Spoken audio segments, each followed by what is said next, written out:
So if you're a painting contractor, it's just a matter of time before you get opportunities for commercial work.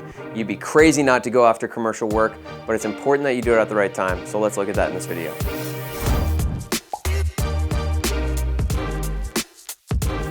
The commercial painting industry has absolutely enormous opportunities. I think every single painting contractor should be exposing themselves to the enormous opportunity that is there in the commercial segment of our market, but I think it's really important that you do it at the right time and when you're ready. The reason I say that is I've seen a lot of people start to pursue commercial work before they're ready, and a lot of times it really backfires. If you're biting off more than you can chew, it's a fast track to losing money and being stressed and putting yourself in a position that you really don't want to be putting yourself in. You don't need to worry about FOMO, fear of missing out. You don't need to worry about that project that you're like, oh, it's this huge opportunity and if I don't get it, it's gone. We're in the painting industry. Every single project, it's gonna come back around again and again and again. Everything's getting painted, repainted, repainted, repainted, repainted, repainted. All right, so there's a never-ending work opportunity out there to capitalize on. The key is for you to be on your own track and do it when you're ready. So when are you ready to start pursuing commercial projects? Well, let's look at that. So first, I would say, fundamentally, you have to have a good foundation.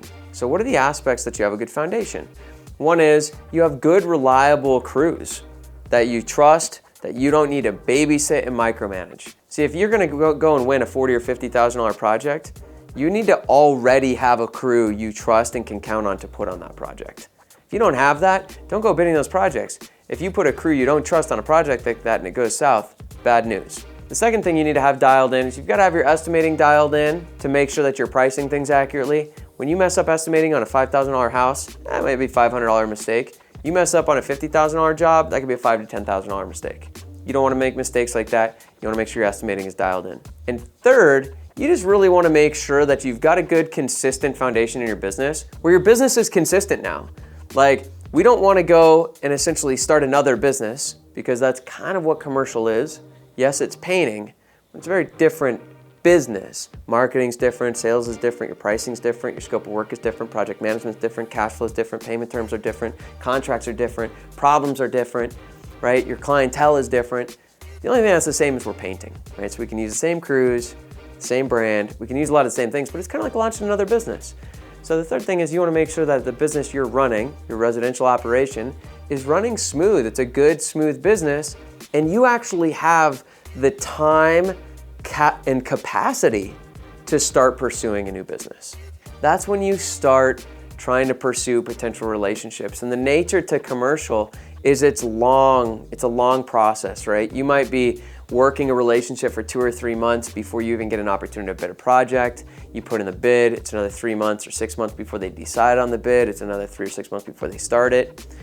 It might be 12 months before you make an initial contact, before you actually paint one of these projects, but now you've got that relationship and now they start dishing you more and more. So it's about starting to expose yourself to that. Once you have that foundation, we just start planting the seeds over here in the commercial side of the business. So if that's where you're at, if you feel like you're ready, based on this video, you're ready to start getting into this commercial work, I'd really recommend checking out everything we've got on commercial painting at Painting Business Pro. This is not one you want to learn on your own. You don't want to learn mistakes in commercial the hard way. You want to learn as many of them from people who've already learned them the hard way as you possibly can, because little mistakes are big amounts of dollars when you're talking about $50,000, $100,000, $150,000 projects. That's what we do with Painting Business Pro commercial course, is we teach you everything you need to know about commercial work so you're not going in blind and you're not shooting from the hip, learning lessons the hard way. So I would check that out. And if you have questions and you want to find out, hey, am I ready for this? Just reach out to us and we're happy to talk.